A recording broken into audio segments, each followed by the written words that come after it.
I think we should be good to get started. Welcome everyone to our second ever SARP Connect session. My name's Abby Newton, and I'm one of the program and member support coordinators here at SARP for the summer. I just want to thank everyone for being here today, coming out to support everything that we're doing within the industry. For those of you who haven't done a session before, our goal with SARP Connect is to pretty much bring the community together, connect professionals across sport, recreation, tourism, culture, and therapeutic rec. Just a bit of community building and networking, if you will. We're very excited to have an engaging conversation with all of you great professionals, and we're grateful that you came out to represent your field today. So, before we begin, I would like to acknowledge that the Saskatchewan Association of Recreation Professionals operates on treaties 2, 4, 5, 6, 8, and 10, and the traditional treaties of the Cree, Dakota, Dene, Lakota, Nakota, and Saulteaux people, and the homeland of the Métis. We do recognize and respect the history, cultures, and contributions of Indigenous people across the land. So, a few housekeeping things to note. This session is being recorded and will be available on the website for those who either want to rewatch or weren't able to attend. And then we do have a few quick polls for you guys to answer throughout the session. I think it's just a great way for everyone to participate and let us know what you think. We highly encourage participation and for everyone to share their thoughts. Wouldn't be much of a conversation if Becca was just talking to herself. So let's help us advance the profession by engaging and letting us know what you think. All right, so let's get started. Coming to us with years of experience within the recreation aquatic sector, deeply rooted within the non-for-profit sector, she's an advocate for change and community advancement. I would like to introduce our host, Rebecca Newson. Thank you so much, Abby. You're welcome. Yeah, I am super excited to be in this session with you all. So if you guys have any questions or anything as we go through it, please let me know. And again, if you guys have if you have answers to questions or want to share some of your experiences, please feel free to do so. So we are just going to quickly start with a poll here. So for our poll, we will be answering the question.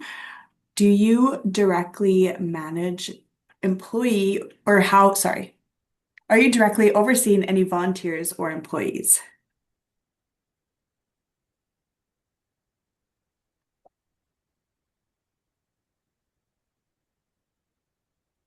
Okay, Okay, that's everyone. So I'll end the poll perfect. there. Awesome. Okay, so 55% said no, 45% said yes. There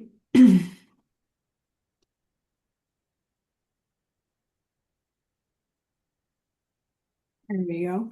Okay, so 45% of you are currently overseeing volunteers.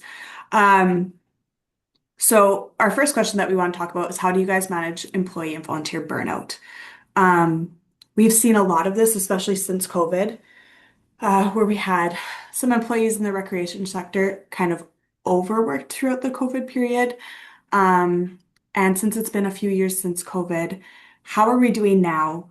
How have you guys seen your employees or your volunteers bounce back? Or have we seen a loss in our volunteers and employees? We want to hear from you guys and where you guys are at.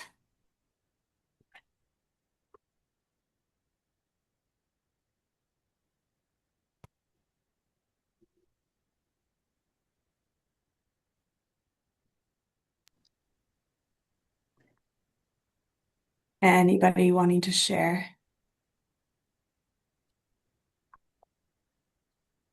I was just going to say in long-term care, am I still there? Yep. Sorry, I'm on my phone. It's kind of crazy. Um, in long-term care, it changed a lot. So we used to have a direct volunteer manager, and now that person oversees all of Saskatchewan Health Authority in Regina. So, and then a lot of it went electronic. So then we had all our older volunteers are like, forget it, I am not doing electronic anything because they don't have computers. So then we did lose a lot of volunteers, and then recruiting has been a challenge. But I mean, the volunteers that we have been getting have been fantastic, and it's been great, especially to enhance our programs and making sure that we can get more people to different things as well too, and then just expanding on that too, like our gardening program, those kind of things. So yeah. That's really cool. That's really cool that you guys did a gardening program to try and bring in some more volunteers. Has anybody else had to create programs in the last couple of years in order to pull in volunteers or pull in more employees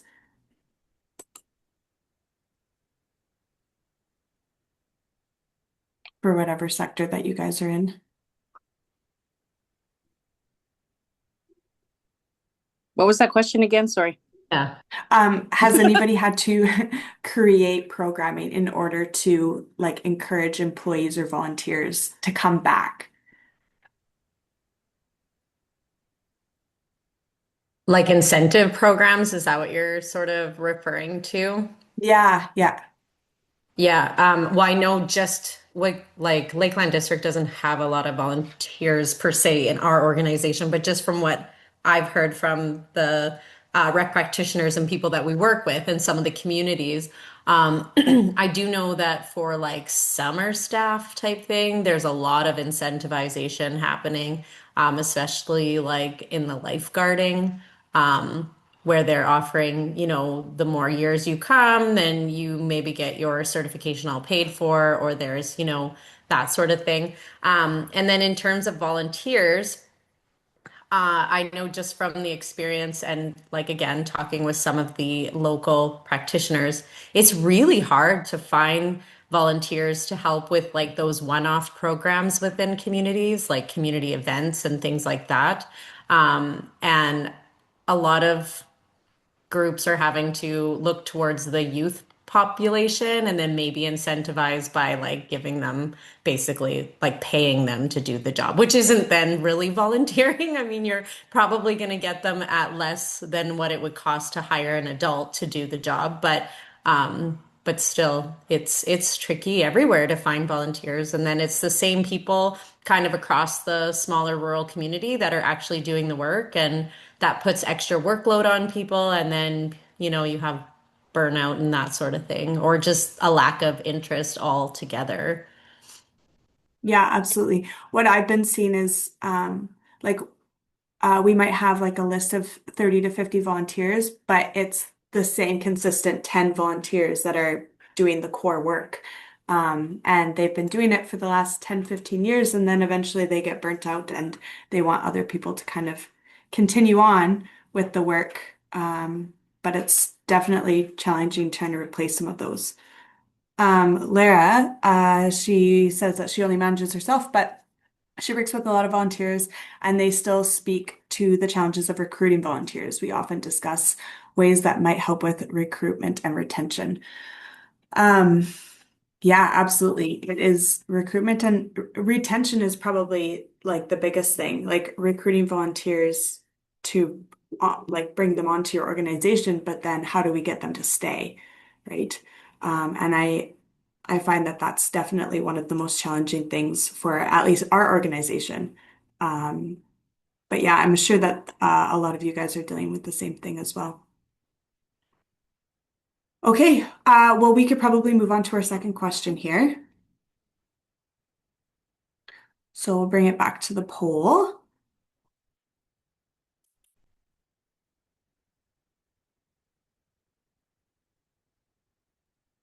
So do you currently offer any of programs in your outdoor spaces? So especially for the summertime, are you guys going to be offering any programming outdoors?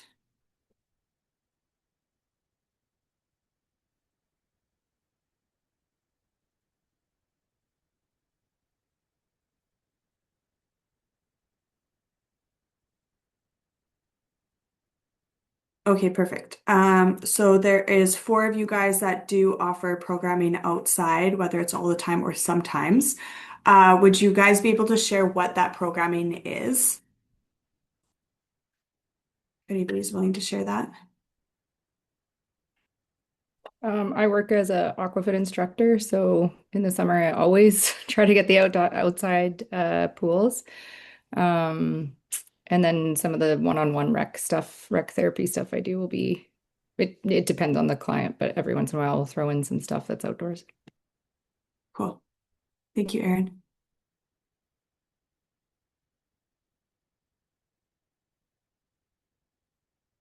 There was three more people that also offered outdoor programming. Does that involve for you guys? I can chime in a little bit. So I'm Aileen, future Rec Royal champion from Prairie Central District. Just a quick chime that in quick. So as a district, we kind of work with communities and the community's needs. My colleague Kate is actually headed out today to do some programming with kind of around the idea of notice nature and activating parks and spaces and stuff like that. So specifically, we work with the communities on what they're doing, but yeah, really seeing a shift towards nature and nature programming and just that kind of near nature and accessibility. Cool. And is that just recently, Eileen, that you guys started doing that, or how long has that program been going on for? This Notice Nature connection with the libraries, we just started it last year, but we've been kind of helping newcomer groups and First Nations groups and even rural communities go to like the birding stations at Last Mountain Lake. I guess we've also worked, with Sask Outdoors, kind of helping them and Nature Sask on their initiatives. Cool. I think Awesome. but Yeah, for sure. No, that's awesome. Thank you for sharing that. And then Rebecca, sorry, yeah. I was just going to say for us for long-term care, I mean, we have patios, so we're out there as much as we can, outdoor walks, outdoor visits, community bus outings. So we just took a few to the Indigenous event at Wascana Park on Friday, I think it was. Yeah, and I mean, us being right close to the park, we're going to go do a bunch of things there too. We're right beside Mackenzie Art Gallery, so I mean, walking over there to get there. Anytime that it's summer out and it's hot out, we go outside as much as possible, and we'll change programs accordingly so that we can get everybody out for the fresh air too, especially on the two units that I work on. They're both locked units. So to get them outside and get them off the unit is really beneficial. And then we have patios on both of them, but they're not that big. So then that's kind of that's why we have to take them off of the units and get them outside. So yeah, it's so good. And the gardening, again, we had a bunch of plants all donated this year too. So then the residents helped us plant that. And then we have a main courtyard that we have planters out there too for each unit. And then each unit went out and planted those. And then we have volunteers again coming in to help water and or weed. So then they just get that much more interaction of a bunch of people coming into the facility. I love that, especially in Saskatchewan. Like we really have to take advantage of our warmer weather, considering we're kind of locked inside for 4 to 6 months. So getting out there with our communities and being able to be outside and enjoy the nice weather, and also like encouraging physical activity and being outside in the sun, like that definitely boosts people's mood levels, right? So that's great that we're able to provide that. So moving into this next question, how does accessibility of outdoor spaces and services affect the demographic of individuals who show up to programmed activities? So when you guys are dealing with like your clients, or if you guys are dealing with different community needs, how does the accessibility of your guys' current outdoor spaces affect those demographics?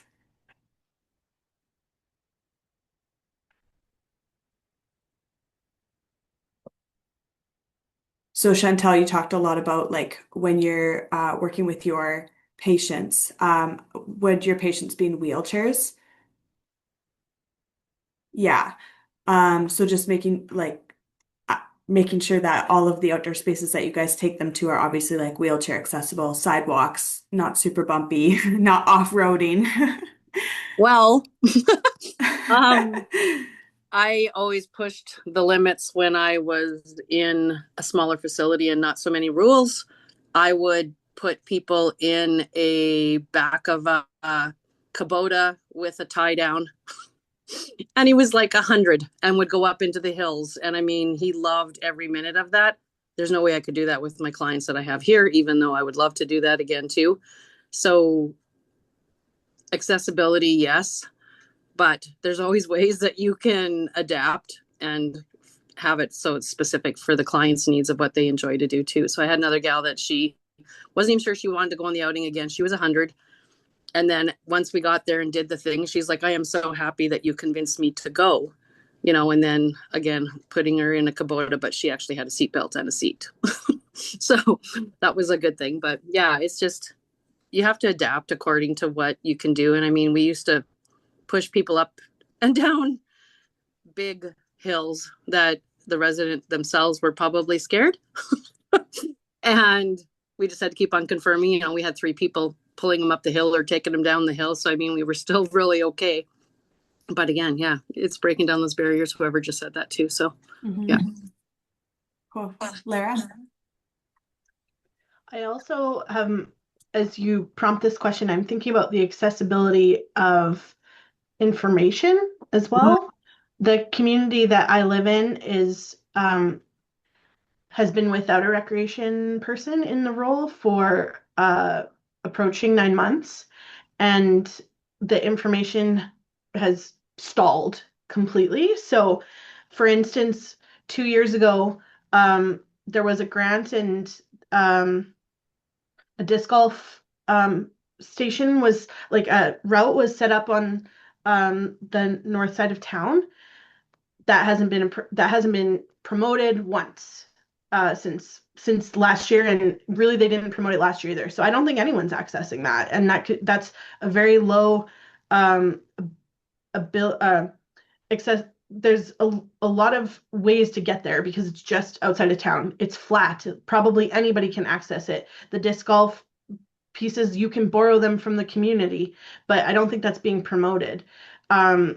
The indoor spaces we have, I don't think are being promoted right now. So there's a community park right here, and there's a lot of people who use it every day, but some of our resources that are not so upfront and center because the promotions and communication channels have not been as strong as I think they could have. I think we are seeing in our community a real downslide of access, which is really unfortunate because we have a lot of great resources in the community I live in, and they should be accessed by people all the time, every day, especially when we have great weather. So that's what's coming up for me when you ask this question.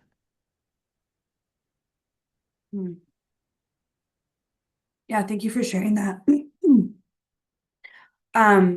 Has anybody noticed, if you have been doing outdoor programming for the last couple of years, has anybody noticed an increase or decrease in participation or a change in like ages, for the people who are participating? Certainly with the smoke, I've noticed a almost immediate reaction, I guess. It's really difficult to encourage physical activity when our Environment Canada is saying this is not safe or healthy. So trying to still promote healthy activity, but in appropriate ways. I certainly see a big difference in classes when it's even kind of that 5+ range for smoke. And then also like the people who maybe weren't susceptible 10 years ago have now become more susceptible to different respiratory illnesses or conditions. So that's been one thing as an instructor to kind of get my own head around is how do we acknowledge what we're going through, but still encourage people to participate safely. I was going to say too, to your point, Lara, with communication as well. This past year, I was working within the schools, and I'm just noticing the number of non-readers or emerging readers as well. And I think a lot of our advertising, especially in Saskatoon, is very information print heavy. So just going to the field house, like I'm just looking, noticing all of the posters and things that are up, and it's not Wordy. maybe yeah, it's a little wordy. I'm sorry if anybody designed that. It's great. It's great. But for non-readers it may not be, or emerging readers, or you consider people who may be learning English, it may not be the most accessible way either. Just something to consider. Hmm.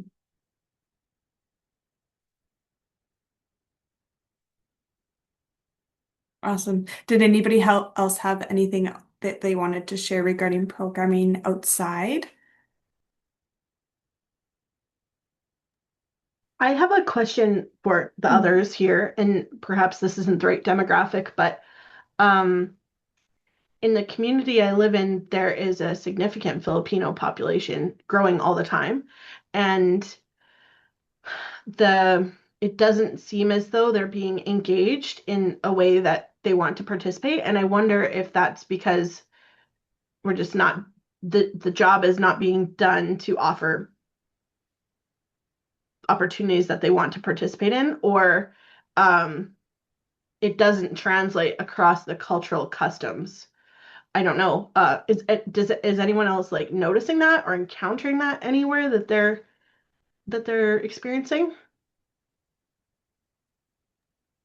I might not have like the exact answer you're looking for, but in more broader general terms, like a lot of the classes I offer, I'll put out on my own social media, like offered also in ASL. So every once in a while, I'll get somebody from the deaf community who shows up and participates. But I think the broader issue of people not being included or feeling like they can come because of X, Y, and Z, how we're not maybe meeting those. Um, I think important factors for people to participate in leisure is, I think that can be seen across the board. And I often wonder or think about what it means to somebody when you see yourself as the instructor, right? When you're in the class and participating, when you're seeing somebody who has that experience or that,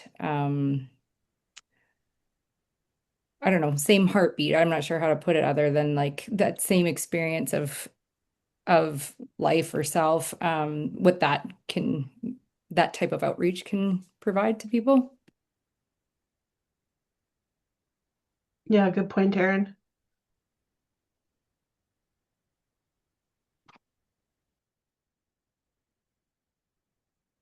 I'm just reading Aileen's comment here. Weather was a big barrier problem this weekend for a lot of folks trying to host Parks Day or Indigenous Peoples Activities Day. Huge barrier when planning events on having backup plans, for sure. Was it more so like the rainy weather, or was it the smoke that was the issue? Uh, for the majority of the communities that I saw that had like advertised for planning outside, it was the rain or like The rain, the forecast. But yeah, also the smoke and the new reports on that is also canceling lots of stuff.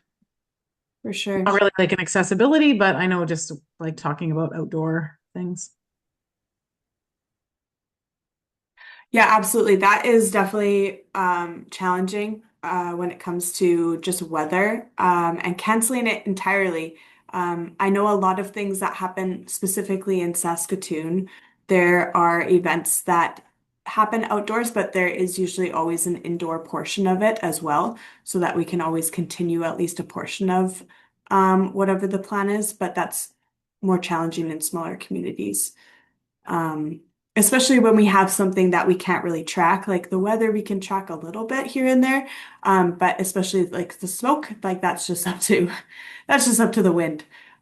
So yeah, that's very challenging, especially when we are dealing with vulnerable populations that have that can't be around smoke, either young kids or the older population, or people who have some kind of physical ability that can't be out in the smoke. So that's for sure challenging. Let's move on to our third poll here. So this one reads, are there individuals within your community that cannot access your programs due to financial constraints?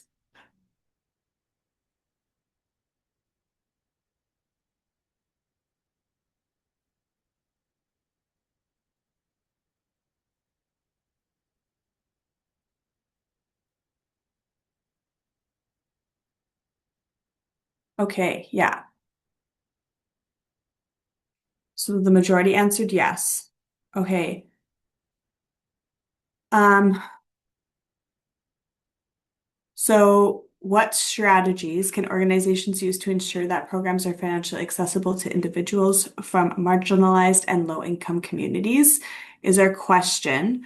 But I also want to hear from you guys as far as like grants go for you guys, like where your grants have been, where you're getting your grants, if you guys have been applying for grants and been being denied them, where are you guys standing for all of the financial constraints for your programming?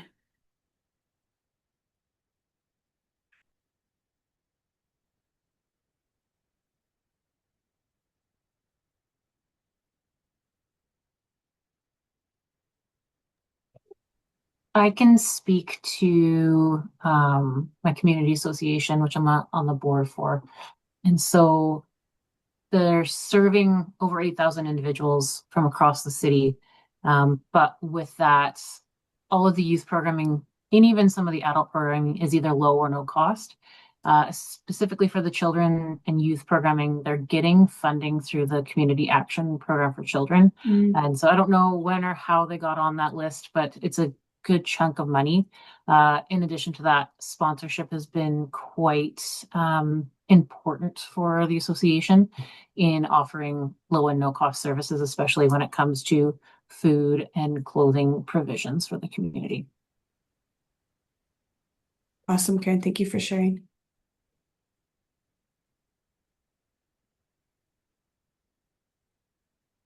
I was just going to speak on my community just because that's the only experience that I have to talk about is just from a volunteer role with a board that I sit on in my local community.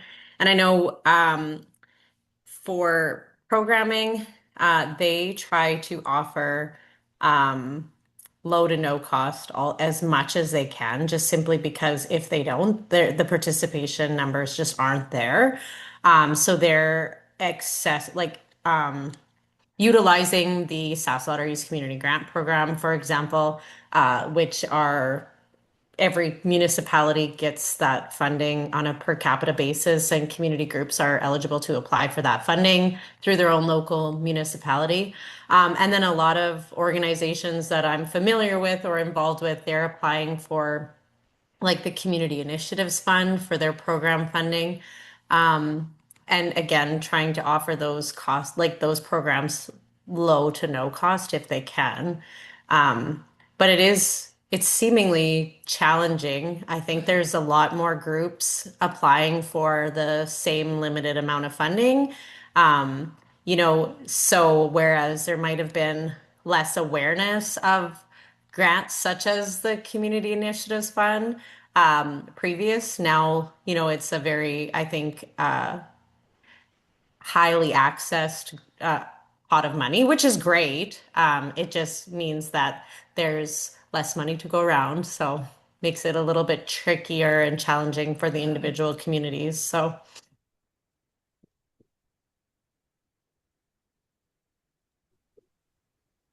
Yeah, that's great. Erin said here in the chat, I am not nonprofit, so creative thinking is a huge part of being able to offer recreation therapy at an accessible rate. Would you mind sharing, Erin, like what kind of creative thinking you use to like be able to, offer these rates?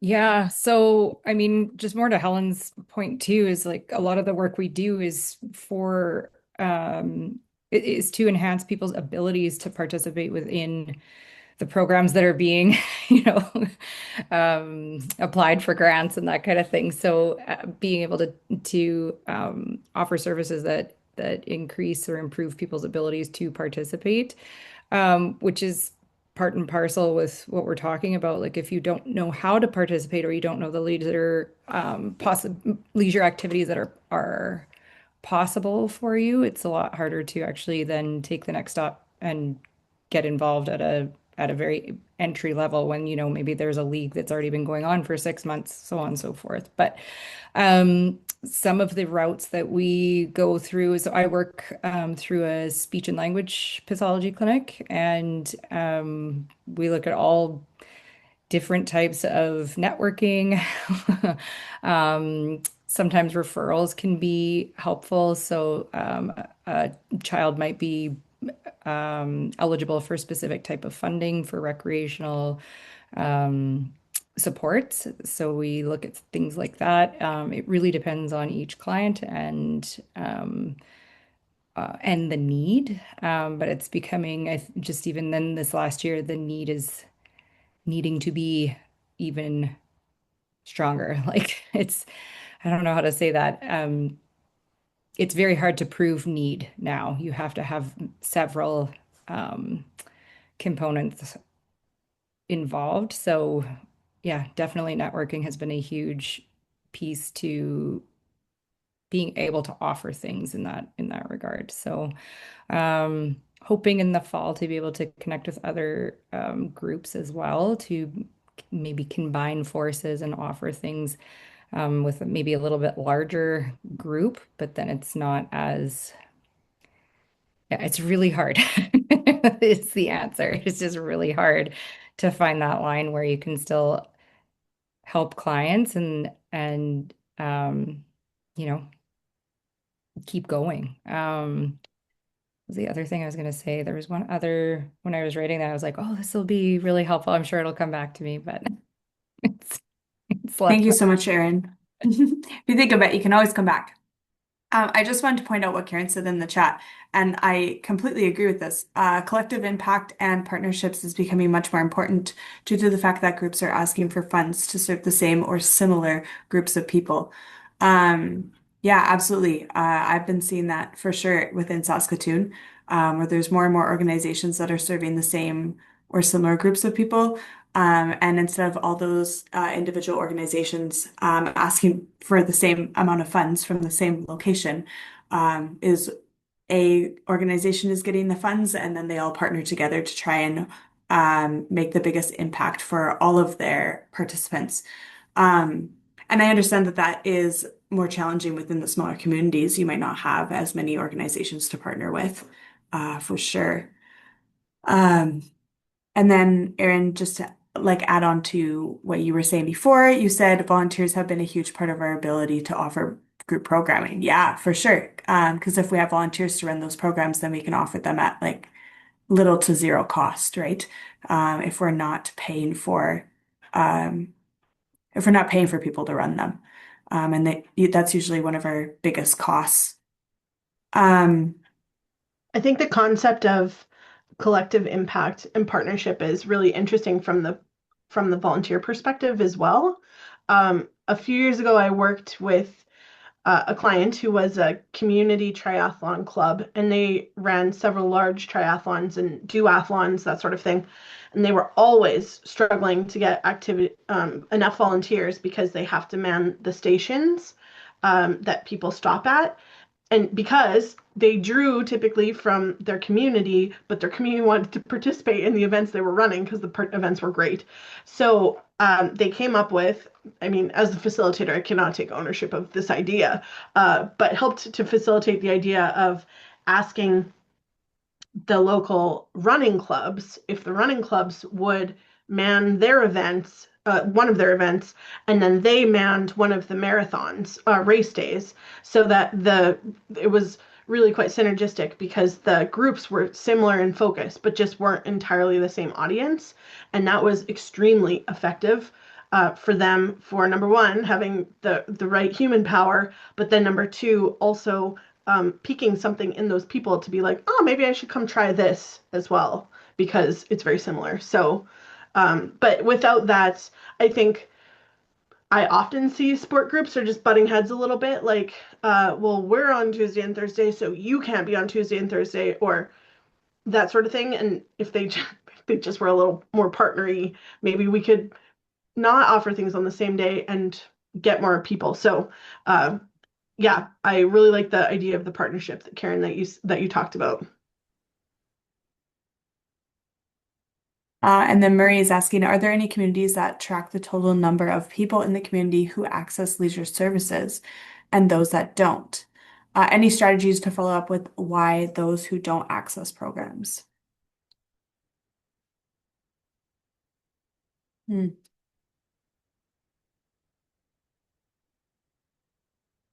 That is a very interesting question, Mary. Um,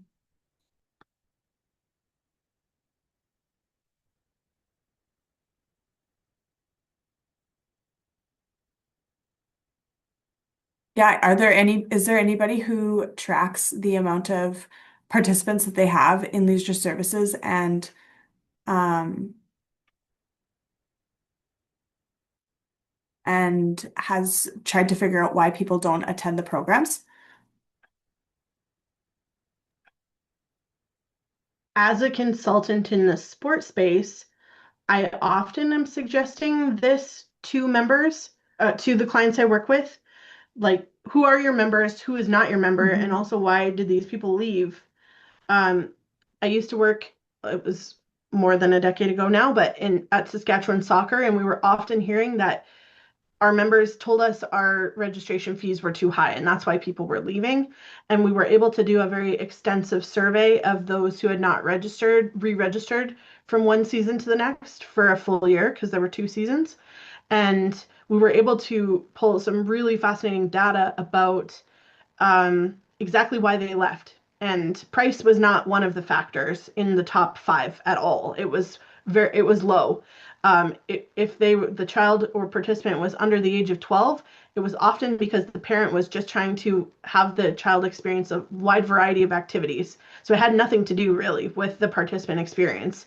And if they liked the sport, they did come back when the child started to specialize, but without doing some digging, to Murray's point, you don't know why people are leaving. Maybe it's in your control and maybe it's not, but we want to know if we can control any of those things. Something super interesting that just, sorry, Lara, are you, Yeah, go for it. something that you just kind of sparked something. So I also teach Baby and Me Aquafit with the city, and I, we always chart our numbers, and they were pretty low, and then we would see like a really big dip, and then we would have to. And so I had made the comment. I said, "Yeah, but it's a new clientele every 9 months, right? People go back to work." Babies grow up, they don't stay in this little floaty for long. Once they get that independence to lift out, it's a little bit more of a different class. And so talked a lot with the city and said like we need to be we need to be all over the place, advertising this pretty well every 6 to 9 months, because you're always going to need that new uh, wave to reach out to and then assist as well. So we talked a lot about there's a breastfeeding cafe with the health region over at West Winds, and there's a bunch of cool mom groups all over the place. So trying to reach out to people like that. But that's a really interesting point, as to when you can pinpoint. And it, I mean, it's only because I'm a mom where it's like, well, yeah, we can't. It's the middle of the day. I can't go to these things anymore. So it was just kind of interesting to find like exactly why things were dropping off. And it wasn't just me. So Yeah, you can't have a lot of retention in those programs where people are outgrowing them or yeah, for sure. Absolutely. Okay. Does anybody else have anything to add in regards to their low income communities?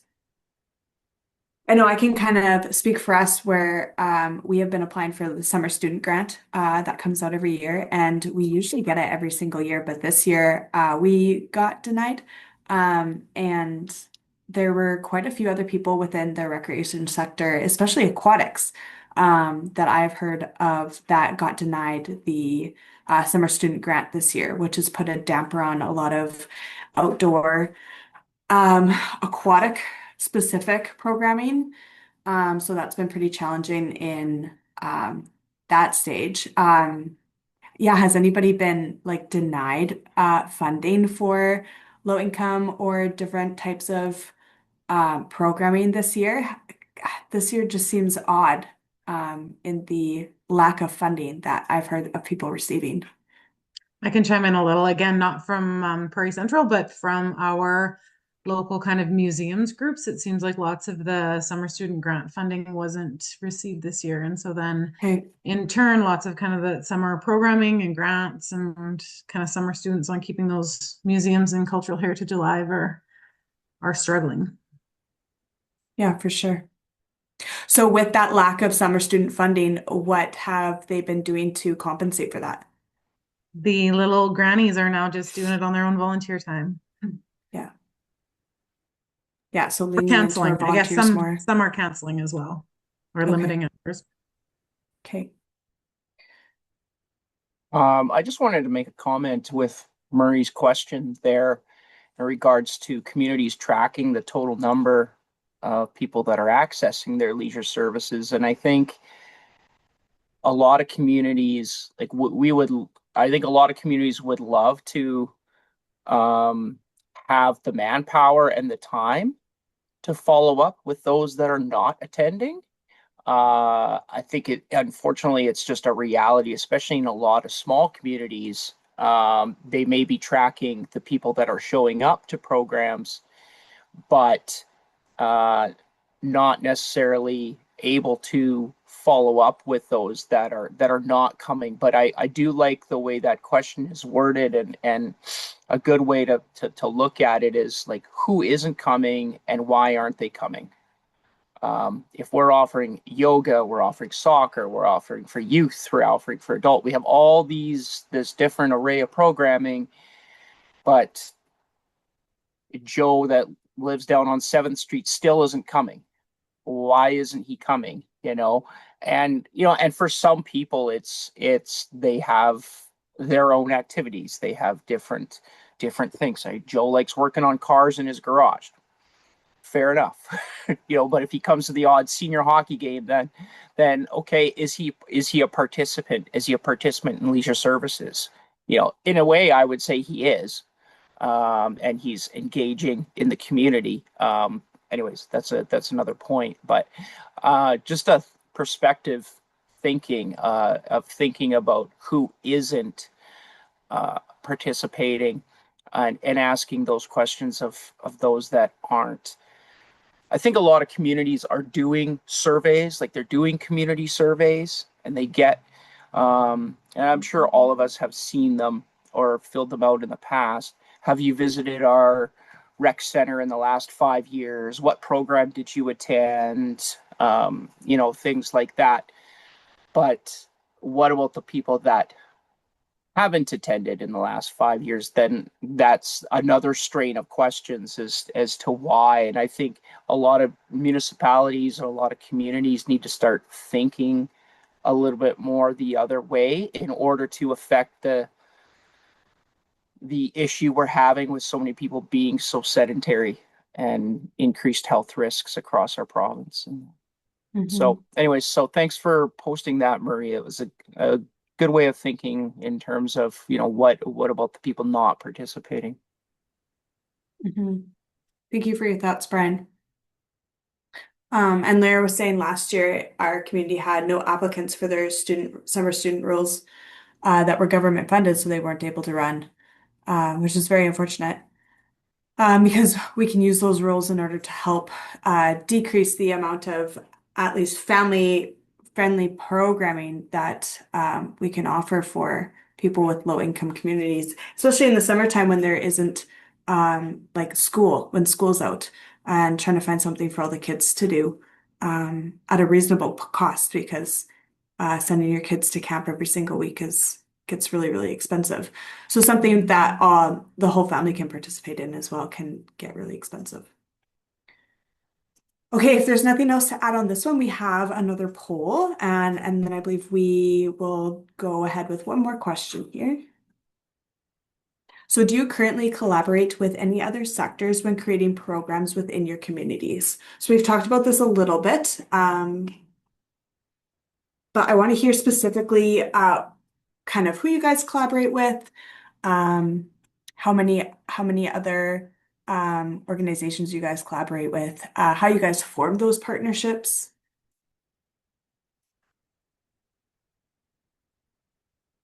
Okay, so the majority of everybody is all all collaborating with other programs. That's great. Good. I love to see that.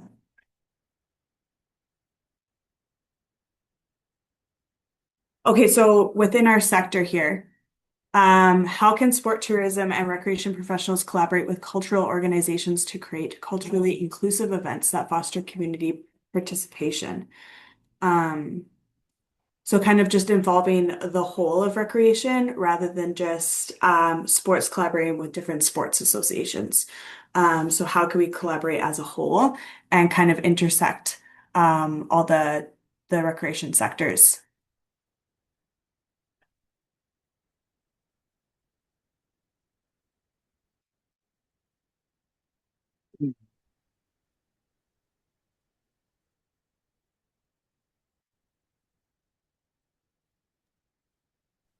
I think that if you're creative, so again, small community hat, but if you're creative and we're thinking about the fact that um, there's a lack of volunteers and lots of times it's hard to find enough people to make an event kind of go around type thing.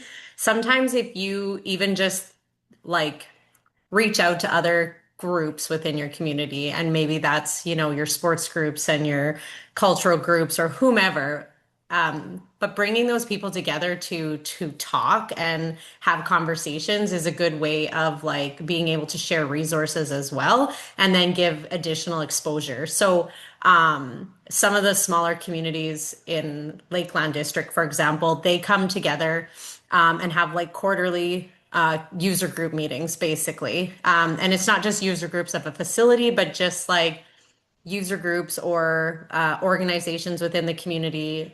Pretty much, if you have a group, you're invited. And they come together and talk about like upcoming events, grants that they're applying for, areas where they could use some help. And it's really like made it so that these organizations are communicating together all the time and thinking about how they can support one another. And like just as a small example, and this is a very small example, obviously, because it's NACM, but the community hosts like a Christmas day every year, and they struggle every year. And the program itself was getting smaller and smaller and smaller, even though it was a free thing for people to attend. And so then they reached out to these groups, and now they have the cadets there getting exposure for their program, decorating cookies with the little kids. And they have, the museum ladies coming and talking about their museum and bringing like a display about what Easter is, or Easter, what Christmas is, and other, like cultures and things like that. And just like different community groups banding together. Like, but that doesn't ever happen unless you have a platform for communication, and that talking and communicating with one another is the biggest thing that we've found. And then who leads those like conversations? Well, in this community, it's like the recreation practitioner within the community that organized everybody. But basically, it's just like finding a champion, we'll say, somebody that's interested in bringing those groups together. For sure. Murray? Yeah, one of the observations, this is one of the areas of research on community development that I think could do some work. And I really like the way Helen outlined it. The research shows that we have lost the aspect of community, and really it's not recreation professionals. What it is activity workers. And we're developing programs as if they were a menu as opposed to a plan. And so for instance, the discussion is healthy communities have things like local fair days. I don't see much involvement of organizations in the community, even the smaller communities, getting together to actually assist. We don't have a lot of capacity. Your question about who leads it, this can be, there's always influential people, but there always needs to be somebody. And I think that that's where the professional could start to look at how can we energize leaders over time that aren't just running programs. Other things like community picnics that follow, like the fall suppers. Well, the last two I've been at look like a geriatric unit. They were at one time run by young people.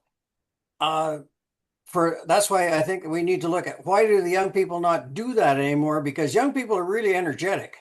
It's just that it's how it's focused on community. Welcome wagons used to be a big thing. They're non-existent now, and about Mhm. I found one community in Saskatchewan actually has one. And then concerts and figure skating days and things like this. Every community doesn't have everything, but certain communities could have something. And so I think this is on the right track, but I think the idea of professional is to look at a broader section, not just running activities. Mhm. Yeah, no, I really appreciate that input, Marie. Um, I'm curious regarding the volunteers that run those days and how you said it kind of looks like a JIRA. Like it's generally the older people that are running those when it used to be the younger people.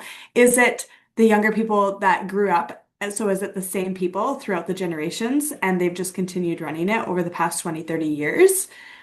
Or is it like different people who are running it? Um, because we've seen our like volunteers running the same program or different programs throughout um, like in their communities for 40, 50 years because nobody else is stepping up to the plate. And that's kind of the question as recreation professionals, should, should we be encouraging those people to like move on and allow a new generation of people to kind of take up with the volunteer spots? Uh, yeah. It's interesting to see how that stuff kind of evolves or things just kind of get left in the dust over the years too. Um, Just offer an observation on that because the discussion about the uh, mother and child swimming, teens go through the same thing. They got a 3-year life cycle. They start a mhm, program, it gets built, they move on, and there's no succession plan, so it dies and then it starts up again. Uh, yeah. if we're going to have healthy communities, we have to have a succession plan that finds a way to connect influential young men and women with influential middle-aged men and women with influential older in some Mhm, sort of a ongoing networking. And mhm, uh, and that's a planning as opposed to just running activities. Because we have people that just want to run activities, and that's no problem. But we don't need to shoe horses anymore, and we still got people that are involved in that. So I find there's a disconnect between those that plan and those that are familiar with politics. The young people that I meet aren't really familiar. They'd like to do it, but they don't know how to approach it. And we don't have a forum to discuss how leadership and community development work. We have forums to discuss how to run an activity and a mhm. certification. Totally. Yeah, like an intergenerational succession plan for our volunteers and for our staff. No, For I love small that. people. Yep. Yeah, and then Erin, going back to Marie's first thoughts, she thought that that connected well with our first question in regards to burnout. Often those who are passionate about leisure are the ones who are running everything, 100%. Um, Lara, she said the Lions group here has been the same 35 people for eternity. And then Eileen, I do think that there has been a shift and folks are now moving back to rural communities. I agree. Especially since COVID, people are realizing the potential in community and they need the connection. I think we need to start small and dream big. Yeah, I completely agree with that. And one of the healthiest ways that we could do that is instead of planning for a singular program for a singular age group, is like that succession planning for staff and for volunteers and encouraging volunteering throughout all ages so that it's not the same person that's volunteering the same thing for 40 years to make sure that it keeps running. Because once that person is gone, then that program is now probably non-existent, which is really sad to see in the long run, for sure. Awesome. Does anybody have any last minute thoughts? We're at 12:58 here, so this will be our last question. Did anybody have anything else they wanted to add regarding to this? Okay, All right. I perfect. think that's the Thank you, end of Abby. our session here. Thank you guys all for coming and sharing your valuable insights and helping us to propel the industry forward.